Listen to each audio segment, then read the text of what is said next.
Becca Heritage. So I just started uni in Southampton. I was about 5 or 6 weeks in. I had a friend visiting from home. We had a nice evening together. I went to bed feeling perfectly normal, really well. And then in the night I woke up vomiting and that wouldn't stop. So I ended up going into A&E and they were about to send me home, having given me some anti-sickness medications. And then I started showing signs of sepsis. So I had a really high temperature.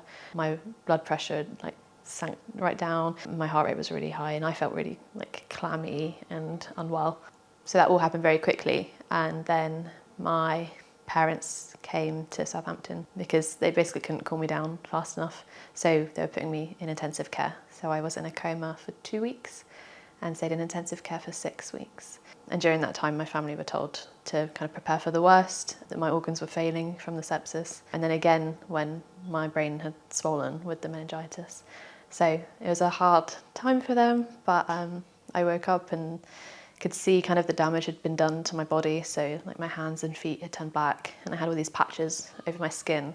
From there on, it was kind of lots of surgeries to try and make the most of what I had. So trying to save my skin, so lots of grafting. And then they were trying to save my fingers and my feet, but realistically they were already gone. So I had my fingers on my right hand amputated in the December, and then I had my left hand, most of my fingers amputated on that hand as well.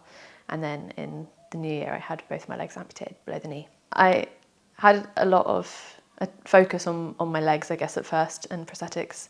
So I got up and walking within 7 weeks of going to rehab. So I was walking fine, but there was not many options for my hands, especially functional options. So I'd heard about hand transplant, so I started looking it up myself and found the team in Leeds, and you could self-refer to them. So I did that just a year after I'd had all the sepsis. So eventually went to meet them, see if I was a good candidate or not.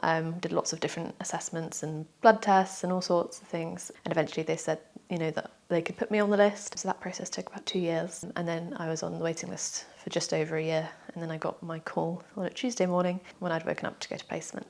So I had to go to Leeds on that day and have the surgery. Well, at first it's so bandaged up. I couldn't see too much, but I saw a little photo. Got quite emotional, actually. It felt like a really long time coming, and I finally was taking kind of a step forward for myself and how I'd be able to function.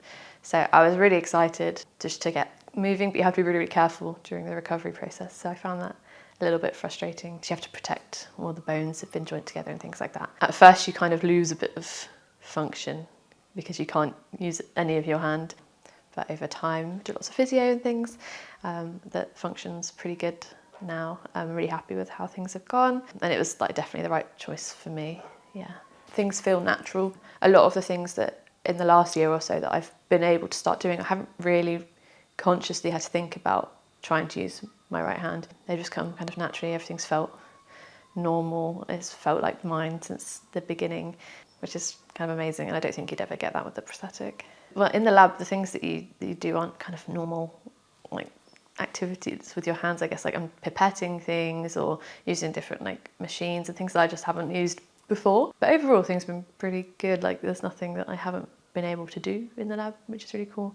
So I think it's given me the opportunity to do this research and then go back to my medicine degree afterwards and hopefully have extra function with all of those kind of clinical skills as well.